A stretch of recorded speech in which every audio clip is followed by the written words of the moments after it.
আমি যদি দেখার জন্য হবে ভগবান আমাদের মায়া জগতিকা চোখে একটা পর্দা দিয়ে রেখেছে।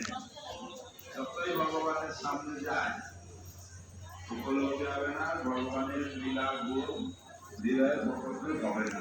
কেন? চোখে ছানি থাকলে সামনে কিছু দেখা যায়। তাই গৌর আমার যে সব স্থানে করিল ভ্রমণ রঙ্গে, সে সব স্থান হেরিব আমি প্রণয় ভক্তপোষণ। যাই হোক, আমি তার অত উন্নত ভক্ত নই। তো শাস্ত্রে বলা হয়েছে প্রেমিক ভক্তদের সঙ্গে মহাপ্রভু যে যে স্থান দর্শন করেছেন সেই সমস্ত স্থান দর্শন করা উচিত। নিজে নিজে একা একা যাওয়ার থেকে ওটা অধিক মঙ্গল। এবং তখন কি হবে? যে ধামের স্বরূপ, ভগবানের স্বরূপ, তার গুণ লীলা সব হৃদয়ে প্রকট হবে। গৌর প্রেমানন্দে। তো এখানে এই যে গোপীনাথ, তো গোপীনাথ এখানে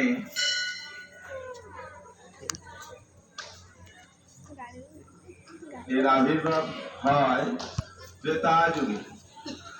এই গোপীনাথ কবে আবির্ভূত হন? কি করে? এক সময় পিতৃসত্য রক্ষার জন্য রামচন্দ্র ভগবান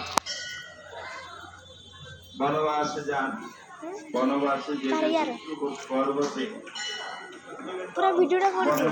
থাকে চিত্রকূটে দেশে থেকে একদিন পর্বতের উপরে উঠে রামচন্দ্র হাসছে, দূর দেখছেন কিছু কাবি বিতরণ করছে। ওইটা দেখে রামচন্দ্রের সেই লীলা স্মরণ হল, হাসছে।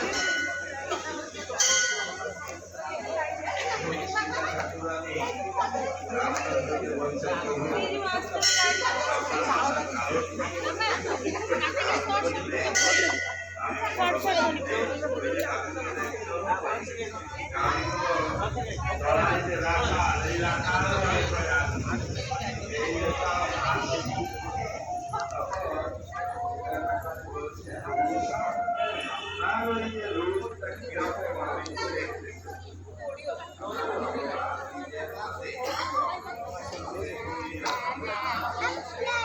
Radha